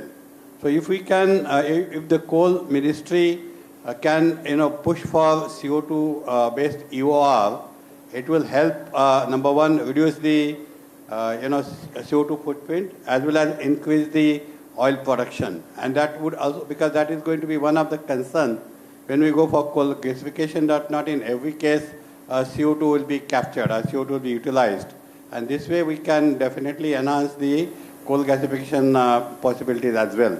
That's only a suggestion. Thank you. Thank you, Mr. Lange. Anyone else? Yeah. I'm Satish Dagupati from Reliance Industries. So we must appreciate Ministry of Coal efforts for coming up with this scheme. So similarly, can we expect for any scheme for the underground coal gasification? Because this is also one of the prominent route for utilizing the unminable coal seams. Well, to answer your question, we are thinking of it. We'll come up with something if some development takes place.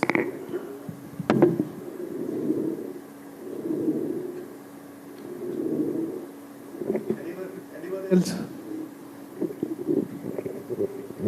Yeah, sir, I'm Kapil Bhagat from Jindal Steel and Power Limited. Just a suggestion, as we have heard that there will be a linkage policy and this is under implementation, and in the first announcement it was mentioned that this will be for about a period of 15 years.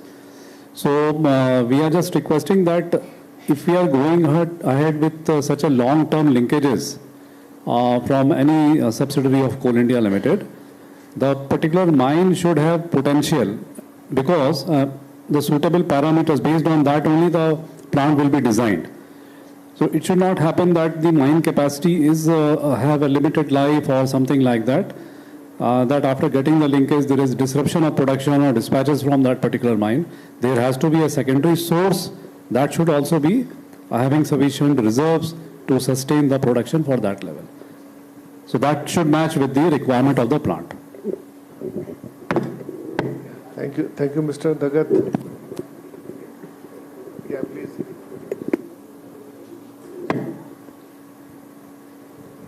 My name is G.V. Shankar, and I'm from Canada.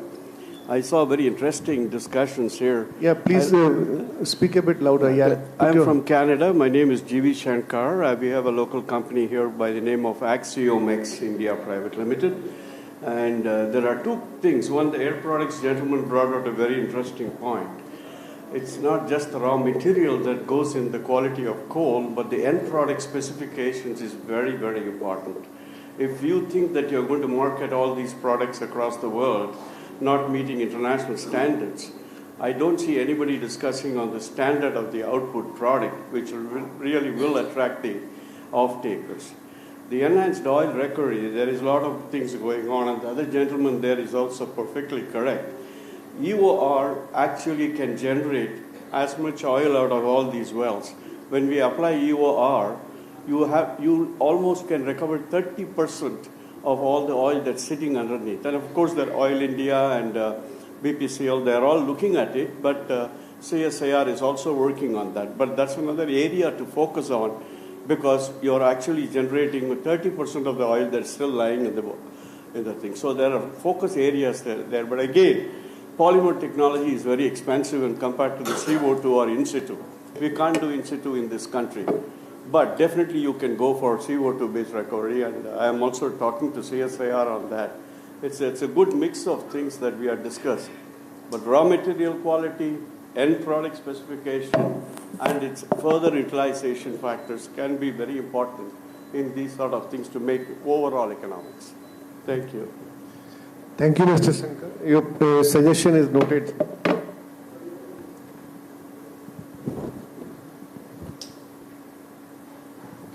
Hello, sir. I am Roshan Mehta from Linde. Thank you so much for providing this opportunity. I'm in sync with the thoughts which Mr. Shivaditya Sen gave about the technology. So we are very much keen to participate in the upcoming tenders for, we would like to participate in the, let us say, ASUs as well as syngas cleaning. But only thing is, are we really freezing on the execution mode? Specifically, I was seeing about mentioning of WCL tender as well as The others where we are kind of not really moving ahead. Now is the time where we have to move ahead. Can we have some kind of execution model which really makes the industry partners to participate? Specifically, if I talk about selection of the licenses, can that be done earlier than rather combining with as an LEPC tenders? So this is something which we would like you all to think, so that we as a licensor can immediately participate and make this as a success story. Thank you so much. Thank you, Mr. Mehta.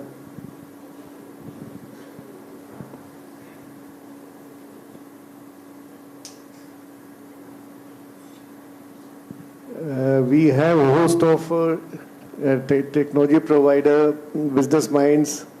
We'd like to have more inputs from you. Sir, on that note, that Mr. Roshan of Linde mentioned, I just wanted to reiterate that pre-selection of technology sometimes helps in a big way. In a way that, once you have 4 or 5 technology shortlisted based on certain criteria, let's say pre-qualification criteria, then, it becomes very easy for EPC bidders or anybody else who is coming in to select quickly and move into it. Otherwise, what happens is the selection process leaving to the other EPC or investors, that selection process itself will take a lot of time. And then developing the basic package, etc., all that will, the front-end engineering and all that will take a lot of time. So maybe, pre-selection of technology could be one good idea. Like in Dankuni case, if I remember, technology selection was earlier done, and it was part of the tender document. It was listed that these are the 4 technologies which are valid, which are qualified as per the requirement of the tender, and any bidder who is bidding will have to come with these technologies. So that is a good suggestion, I think, came from Linde. Thank you. Thank you. Thank you. One last suggestion, sir. On the category 3, sir, I think it will be great if we can slightly dilute the condition, like, the R&D institutions are there, the academia is there, they may not have the, basically the previous credentials, like 100 crores minimum they have done it, or maybe they have done it for 100 normal meter cube per hour of syngas. So, sir, I think this is a very novel thing. All those 6 projects have to come on stream because it's so very important. We can make blue hydrogen, green hydrogen out of that, ammonia or methanol or so many downstream products. I think we have to slightly look on the eligibility criteria for the category number 3, sir. Yeah, Mr. Elawat, I would like to please make your suggestion, and I think we'll consider that. Yes, if you have any specific thing. Yes, sir. The specific things are twofold, sir. First is the minimum 100. I think in that eligibility criteria, the previous credentials have to have 100 crores. Minimum project have to be done. So that should be spread off, sir. Second is about the eligibility criteria of the syngas, that they have shown some syngas, production. So if anyone who haven't done it but they want to do it, demonstrate they have no novel technology, I think we should consider those project. Okay, thank you. Thank you, Mr. Elawat. We have noted it. I'll respond to some of these questions you people have suggested. Thank you. Thermax asked about the coal linkage. Currently, it's available on auction. Okay, whatever is the market price, that is the price of coal available for coal gasification. But we are thinking of giving on the notified price, that is the power price, which is lower. So that is therefore should be much lower than the market price. Now the coal linkage, you can also use if your coal mine has been auctioned and you got the coal mine, you also get 50% discount on the revenue share that is payable to the state government. So that is, suppose the national coal index is now, let's say, at 2,000 rupees, that is will be available at 1,000 rupees, which is currently, let's say, now grade 13, 14, that is around that price. Now, actually, it will be little less than or on par with power prices. So coal should not be a discouraging factor, price factor, to think about the gasification. And for third category and product, not one technology. I think we have not kept any restriction. There should be only one technology. You can have multiple technologies. It doesn't matter to us, as long as we are only interested end product. End product is syngas production, and of course the quality and the quantity is maintained. I'm only interested in that. What kind of magic you do, what kind of technology you use, that's up to you. It's all verifiable. That's it. We are not going to get into that matter at all. If a project can be completed faster than 5 years we projected, you are most welcome. Again, the first installment, in any case, we give once we have the bank approval, bank loan sanction, and the 30% of the equity is infused, and the remaining 50% in any case will be given after production started and 1 year later. So if production starts after 3 years, so you got the next 50% in 4th year. No issue at all. So one can plan accordingly like that. We have, on that RFP side, we will not have. Now, JSPL has been making this. They asking last 1.5 years, 2 years rather, 1.5, 2 years, that, but I have not agreed. And producer, see, I know that what you say makes sense, but it also doesn't make sense. In the sense that coal, we have for gasification manufacturing facility, which I visited, yours only. You have a lot of activities going on. And coal is used for different purposes. But we have specifically mentioned coal should be used for gasification. Yes, you require power. You also require washery to operate. But we are not using coal for that. But if you use coal for that, ask that also should get the incentive. We have to differ. So now whether producer gas, you are saying that second stage, yes, it may replace some oil thing, but again it doesn't end up in the products. It's only again input. It's energy only. You're generating energy is used for other plants. But we want actually, the primary objective is here to produce products, chemical products, where we have a lot of demand. That's the primary focus. So I don't want to lose our primary focus and objective of bringing out this scheme. I don't want to get diluted that. Now, GST exemption, no, we are not going to give that. Therefore, we have actually increased the viability. Initially, we proposed between about 500 crores. Then we increased to 800 crores. Since GST we calculated NPV, then included that whatever GST is required for next 15 years, that added here. That's why it has got, the kitty has become bigger. This actually includes the NPV of GST. That's why this has become bigger. So, because there is some issues on reimbursement of GST. Finance Ministry doesn't want to go into that. Now, air products, of course, the technology is a factor. We will evaluate technology, efficiency, and we will, if in any case you are the one who are having a couple of technologies with you, and they're all demonstrated, but that would be a factor. We will consider that also. And products quality also is important. We can't, unless that also we will have a factor into our RFP, we will build that also. And see, nobody is going to give offtake guarantee. I think we have to, on one hand, most of us want to live in a liberal country, liberal, global country where you can produce, export, import, do anything. Then again, we want the government to give offtake guarantee. Both these ideologies don't work together. Either you want socialist economy where everything is guaranteed, including offtake, or a private sector-led economy where nothing is guaranteed. You build your own market. All of you are doing that. This is also the same thing. Look for the products where you have demand and you produce those products. Asking the government to give the guarantee or a consumer to give guarantee 30 years, I think that is unfair. Fundamentally unfair principle. So we are not going to ask that. If you are not sure for 30 years, how the consumer will be sure for 30 years? One should use the same logic. He is not sure 30 years. Maybe he can give guarantee for 5 years, 3 years. Nobody. So that's how businesses are built. So I'm not expecting any offtake guarantee from anybody. So industry should actually prepare for that. I'm not aware actually your process. So it's a good session. We will examine this, see how we can actually adopt enhanced recovery process works for coal mines or the gasification. Then we'll respond on that. And yes, linkage policy, you are asking about the mine capacity. Yes, that is very important.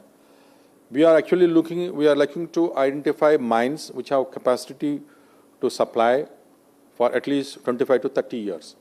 Other than that, otherwise you will not be able to integrate the technology.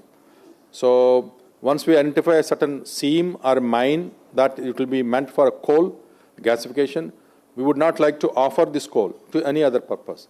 And only for the linkage to that plant we keep supplying, so that everybody is confirmed. We are also happy we got a 30-year-old linkage, and the manufacturing facility should be happy that they got same specifics of coal. And product specifications, of course, we are going to do that. We can't we can't give any laxity on that. And the technology is important, of course, I made a mention. And the technology partnership. After the experience of Dankuni and others, in Neyveli, what we have done is technology partnership. I think some of you may be aware. We actually tied up with the technology. We selected technology partner, and we called the tender for EPC tender. And whoever is selected, that chap has to use this technology. So that we have done in the lignite to methanol. Perhaps this also we are going to do it in WCL. I think we will do that also. No issue at all. So that at least technology is guaranteed, available, and whoever is the EPC contractor and will get this technology and build the plant. There are some of the things I think you are free to send us by email or portal. We'll be very happy to take all your suggestions into consideration while designing the final request for proposal. So thank you very much to all of you.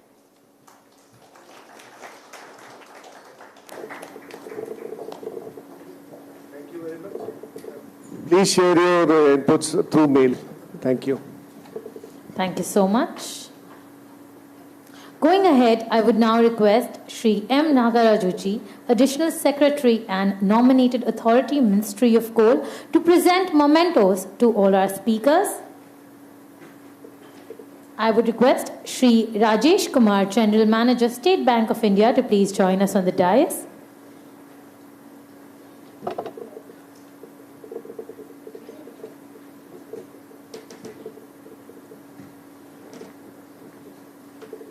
A big round of applause, please.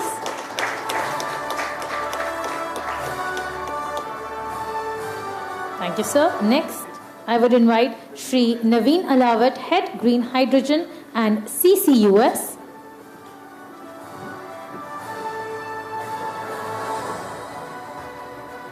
Once again, a big round of applause. Thank you so much.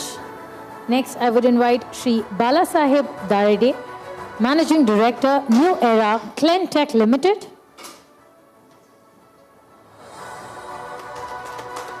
Thank you so much.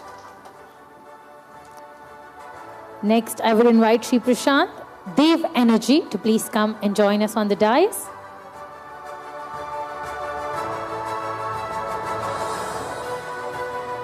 Thank you so much for joining us today. May I now invite Shri Jai Prakash Dwivedi ji, Chairman, Western Coalfield Limited, to present a memento to Shri M. Nagaraju ji, Additional Secretary and Nominated Authority, Ministry of Coal. Big round of applause for them. Thank you so much, sir. May I now invite Shri Mukesh Agrawal ji, Director of Finance, Coal India Limited, to present a memento to Shri Anand Prasad ji, Advisor, Ministry of Coal.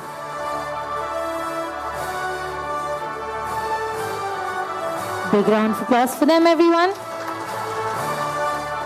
May I now invite Dr. Piyush Kumar, Director of Finance, Coal India Limited, to present a memento to Shri Jai Prakash Dwivedi ji, Chairman, Western Coalfields Limited.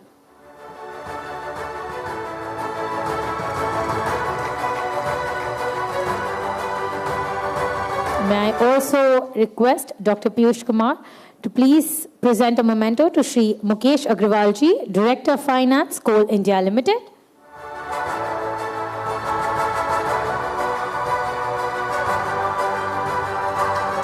Big round of applause for them, everyone.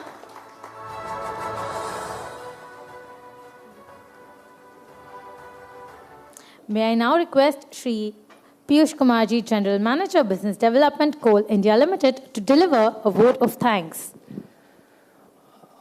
Good afternoon, everyone. Actually, we were waiting Secretary Coal to join on VC, but still he is a meeting. So if he comes within 4-5 minutes, then he will be addressing. Friends, in this economic capital of India, a person with economic background, IS officer, Sri M. Nagaraju sir, we tried hard. He has a lot of meetings today also in Delhi, but he skipped this. So you can understand his commitment for this scheme. He was the man behind formulating this scheme. He utilized his all knowledge, his connections, and ensured that this scheme got through, approved by the cabinet. And very soon we had conducted the industry interaction session so that we can get the suggestions and get the scheme implemented. So I thank sir who took his time, come to this in the morning today, and he's going in the evening itself. So I thank him for gracing this occasion. Thank you, sir. Then I thank Anandji Prasad, sir. I worked under him a lot.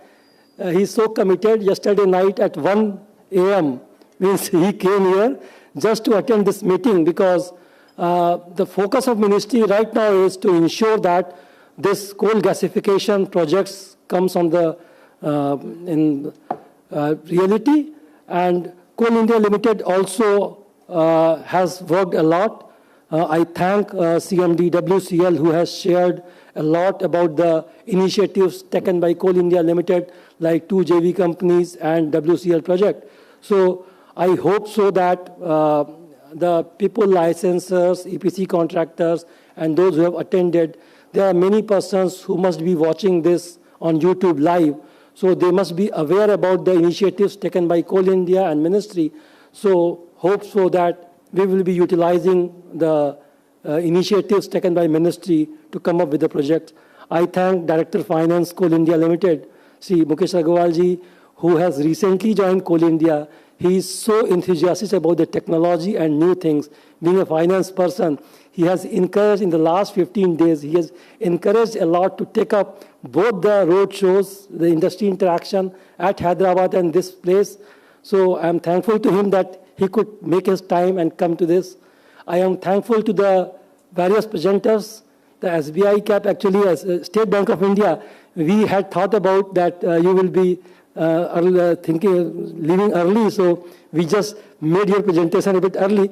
But I hope so that since you are here, so people must be benefited. You must have seen the projects of JSPL and New Era, 3 projects coming from JSPL and New Era, and there is a scope for the DRI sector in the next presentation.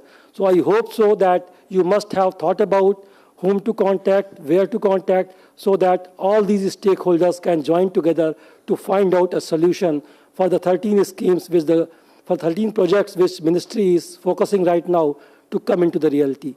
I thank all the delegates. I thank especially my friend Ajay Meena, who made the video for the gasification projects which we have made. I thank SBI CAP also, who were working with us to ensure that the project comes into the reality. I thank RSM Mumbai, Mr. Anand, who has helped a lot for the last 6-7 days. We had worked day and night to ensure that this becomes a reality, a success over here. I thank the hotel staff, everybody making a good opportunity. And once again, I thank all of you who came to Mumbai and make it a great success. This is the 3rd in a series we organize at Delhi and then at Hyderabad and at Mumbai. We hope so that our efforts will improve. And what Nagaraju sir has told, very soon Ministry is going to come up with the RFP. Please give your suggestions. All these presentations will be uploaded on the Ministry of Coal website. You can see coal.nic.in. In this, you have a coal gasification link. There you will get all the presentations. So,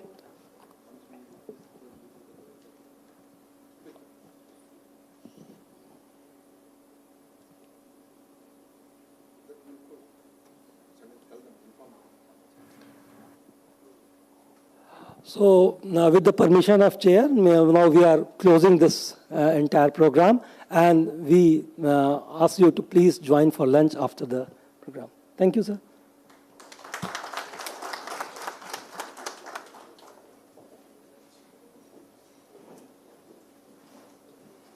Thank you so much once again for joining us for this lovely afternoon. I would request all the guests to please join us for lunch. This is your host, Drishti, signing off. Thank you.